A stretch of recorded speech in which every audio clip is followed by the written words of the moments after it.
జై శ్రీరామ్. అందరికీ నమస్కారం. మన హిందూ ధర్మంలో ఎన్నో ఆచార పద్ధతులు ఉంటాయి. మనం పాటించే ప్రతి ఆచారం వెనుక ఎన్నో శుభ ప్రయోజనాలు ఉంటాయి. కాబట్టి మీరు పాటించే ఆచార పద్ధతులలోనే మీ కుటుంబానికి శుభ ప్రయోజనాలు కలిగి డబ్బు పరంగా బాగా కలిసి వస్తుంది. అయితే లక్ష్మీదేవికి ప్రీతికరమైన ఈ శ్రావణ మాసంలో ప్రతి ఒక్కరూ తప్పనిసరిగా పాటించాల్సిన కొన్ని ఆచార పద్ధతుల గురించి ఈ వీడియోలో తెలుసుకుందాం. ఈ శ్రావణ మాసం నియమాలను పాటిస్తే ఈ సంవత్సరం అంతా మీ ఇంటిపై లక్ష్మీదేవి ఆశీర్వాదం ఉంటుంది. ప్రతి ఒక్కరూ ఈ వీడియోకి ఒక లైక్ కొట్టి మా ఛానల్ని సబ్స్క్రైబ్ చేసుకోండి.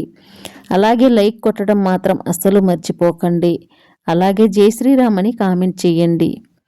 స్త్రీలు సుమంగలిగా ఉండాలన్నా, మీ భర్త ఆయురారోగ్యాలతో జీవించాలన్నా ఈ శ్రావణ మాసంలో పెళ్ళైన ఆడవారు తప్పనిసరిగా కొన్ని పద్ధతులను పాటించాలి. ఈ శ్రావణ మాసంలో అమ్మవారిని పూజిస్తే ఆడవారు తప్పనిసరిగా ఉపవాసం ఉండాలి. మీ కుటుంబ క్షేమం కోసం, అలాగే మీ భర్త ఆయుష్ కోసం ఈ శ్రావణ మాసంలో తప్పనిసరిగా ఆడవాళ్ళు ఉపవాసం ఉండాలి.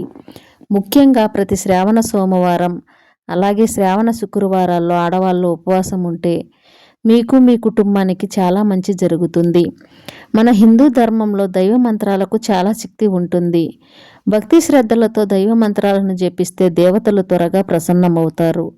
కాబట్టి ఈ శ్రావణ మాసంలో వీలైనంత ఎక్కువగా ఓం శ్రీ మహాలక్ష్మీ దేవియే నమః అనే మంత్రాన్ని చదవండి. లక్ష్మీదేవి ఆశీస్సులు సంపూర్ణంగా కలుగుతాయి. అంతటి శక్తి ఈ మంత్రానికి ఉంటుంది. అలాగే ఈ శ్రావణ మాసంలో తప్పనిసరిగా ఆడవారు తులసిని పూజించాలి. ఇంటి ముందు తులసి కోట ఉంటే సమస్త దేవతలు మన ఇంటిని రక్షిస్తున్నట్లే. లక్ష్మీనారాయణులు కొలువై ఉన్న తులసిని పూజించిన వారికి ఈ సంవత్సరమంతా భోగభాగ్యాలకు కొరత ఏర్పడకుండా సర్వ సౌఖ్యాలను అనుభవిస్తారు. మీ ఇంటికి విపరీతమైన ధన ప్రవాహం పెరుగుతుంది. కాబట్టి ఈ శ్రావణ మాసంలో తప్పనిసరిగా ప్రతి ఒక్కరూ తులసిని పూజించాలి. శ్రీ లక్ష్మీనారాయణుల ఆశీర్వాదాన్ని పొందండి. మంగళకరమైన ఈ శ్రావణ మాసంలో సుమంగళిగా స్త్రీలు ప్రతినిత్యం కాళ్లకు పసుపు రాసుకొని పాపిట్లో కుంకుమ బొట్టు పెట్టుకోవాలి. చేతులు నిండుగా మట్టి గాజులు వేసుకోవాలి. అలాగే ప్రతి స్త్రీ తప్పనిసరిగా కాళ్లకు వెండి పట్టీలు పెట్టుకోవాలి. పట్టీలు పెట్టుకుని ఆడవాళ్ళు నడుస్తూ ఉంటే ఆ పట్టీల నుండి వచ్చే గజ్జెల శబ్దంతో లక్ష్మీదేవి మీ ఇంట్లో ప్రవేశిస్తుంది. గజ్జెల మోత ఎక్కడైతే వినిపిస్తుందో అక్కడ లక్ష్మీదేవి స్థిర నివాసం ఉంటుంది. కాబట్టి పూర్వ రోజుల్లో ఇంట్లో ఉన్న ఆడపిల్లలందరూ చేతులు నిండుగా గాజులు వేసుకొని కాళ్లకు పట్టీలు పెట్టుకునేవారు. ఇక స్త్రీలు దీర్ఘ సుమంగలిగా ఉండాలంటే ఈ శ్రావణ మాసంలో తప్పనిసరిగా మంగళగౌరి వ్రతాన్ని చేసుకోండి. మంగళగౌరి వ్రతం మహత్యం గురించి స్వయంగా శ్రీకృష్ణుడే వివరించాడు. కాబట్టి ఇంతటి శక్తివంతమైన మంగళగౌరి వ్రతాన్ని ప్రతి స్త్రీ ఆచరించి దీర్ఘ సుమంగళి యోగాన్ని పొందండి. ఆడవారు మంగళగౌరి వ్రతాన్ని చేసుకుంటే మీ భర్త ఆయుస్సు పెరుగుతుంది. అలాగే సిరి సంపదలు కలిసి వస్తాయి.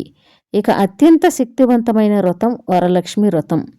ప్రతి స్త్రీ తప్పనిసరిగా చేసుకోవలసిన వ్రతమే వరలక్ష్మి వ్రతం. ఈ ఒక్క వ్రతాన్ని చేసుకుంటే చాలు అష్టలక్ష్ముల్ని పూజించినంత పుణ్యఫలితం లభిస్తుంది. మీకు రాబోయే ఆపదలన్నీ తొలగిపోయి సంపూర్ణమైన లక్ష్మీ కటాక్షంతో ధనధాన్యాలకు కొరత ఏర్పడకుండా మీ కుటుంబానికి అఖండ రాజయోగం కలుగుతుంది. కాబట్టి ఈ నెలలో ఆగస్టు 8వ తేదీన 3వ శుక్రవారం నాడు ప్రతి ఒక్కరూ తప్పనిసరిగా వరలక్ష్మి వ్రతాన్ని చేసుకొని అమ్మవారి ఆశీర్వాదాన్ని సులభంగా పొందండి. ఇక ఈ శ్రావణ మాసంలో తప్పనిసరిగా ముత్తైదువులకు వాయనం ఇప్పించాలి. మంగళ గౌరి వ్రతాన్ని చేసుకునే ఆడవారు, అలాగే వరలక్ష్మి వ్రతాన్ని చేసుకునే ఆడవారు మీ ఇంటికి 5గురు ముత్తైదువులను పిలిచి తాంబూలాలు సమర్పించి ఆశీర్వాదాన్ని తీసుకోండి. ఈ శ్రావణ సోమవారంలో కానీ, శ్రావణ మంగళవారంలో కానీ, శ్రావణ మాసంలో ముత్తైదువులకు వాయనం సమర్పిస్తే అమ్మవారు తక్షణమే అనుగ్రహిస్తుంది. అదేవిధంగా ఈ శ్రావణ మాసంలో ఏదో ఒక శుక్రవారం నాడు అమ్మవారి దేవాలయానికి వెళ్ళి అమ్మవారికి తాంబూలం సమర్పించి నమస్కారం చేసుకోండి. స్వయంగా మన చేతుల మీదుగా అమ్మవారికి తాంబూలం సమర్పిస్తే అమ్మవారి చల్లని చూపు ఎల్లవేళలా మన కుటుంబంపై పడుతుంది. ఈ నెలలో వచ్చే ప్రతి శ్రావణ శుక్రవారం సాయంత్రం సమయంలో మీ ఇంటి గుమ్మం ముందు శుభ్రం చేసుకుని తప్పనిసరిగా 2 దీపాలు వెలిగించాలి. శ్రావణ శుక్రవారంలో ఇంటి ముందు 2 దీపాలు వెలిగిస్తే అలాంటి ఇళ్లలో లక్ష్మీదేవి తాండవిస్తుంది. అదేవిధంగా ఈ శ్రావణ మాసంలో తప్పనిసరిగా ఇంటి ముందు గుమ్మడికాయ కట్టుకోవాలి. ఏదైనా బుధవారం కానీ శనివారం కానీ ఇంటి ముందు గుమ్మడికాయను కట్టుకోండి. గుమ్మడికాయ శ్రీ మహాలక్ష్మి స్వరూపం. మీ ఇంటికి ఉన్న నరదృష్టి దోషాలన్నీ తొలగిపోయి మీ ఇంటికి లక్ష్మి కటాక్షం సిద్ధిస్తుంది. గోమాతకు చాలా విశిష్టత ఉంటుంది. గోవుకున్న ప్రాధాన్యత గురించి పెద్దగా చెప్పనక్కర్లేదు. గోమాతను పూజించిన వారికి సకల కోరికలన్నీ తప్పక నెరవేరుతాయి. అయితే విశేషంగా ఈ శ్రావణ మాసంలో గోవుకు పచ్చిగడ్డిని తినిపించి గోమాతకు నమస్కారం చేసుకుంటే ఇక మీ ఇల్లంతా అదృష్టంతో నిండిపోతుంది.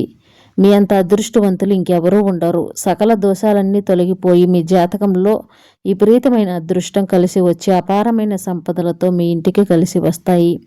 కాబట్టి ఇంతటి శక్తివంతమైన శ్రావణ మాసంలో ప్రతి ఒక్కరూ గోవును పూజించండి. గోవును పూజించడం వీలు కుదరకపోతే ఒక చిన్న గోమాత విగ్రహాన్ని తెచ్చుకొని మీ పూజ గదిలో పెట్టుకోండి.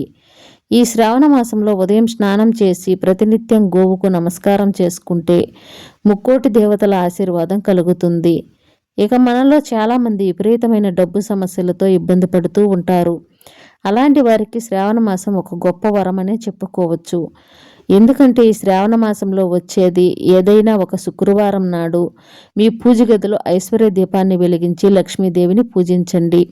ఐశ్వర్య దీపానికి చాలా శక్తి ఉంటుంది. ఈ శ్రావణ మాసంలో ఐశ్వర్య దీపం వెలిగిస్తే చాలా మంచిది. ఆ పరమేశ్వరుడు మన కుటుంబంపై శివానుగ్రహం ఉంటే చాలు, జీవితంలో ఎలాంటి కష్టాలు ఏర్పడకుండా మన కుటుంబం అంతా సుఖ సంతోషాలతో జీవిస్తారు.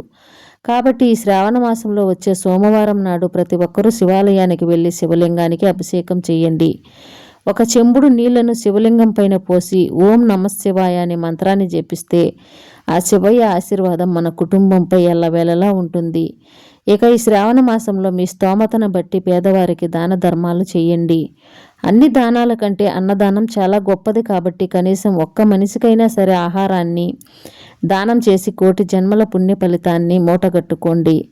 ఇలా ఈ శ్రావణ మాసంలో స్త్రీలు ఇలాంటి ఆచారాలను పాటించి లక్ష్మీదేవి అనుగ్రహానికి అందరూ కూడా పాత్రులవ్వాలని మనస్ఫూర్తిగా కోరుకుంటూ జై శ్రీరామ్.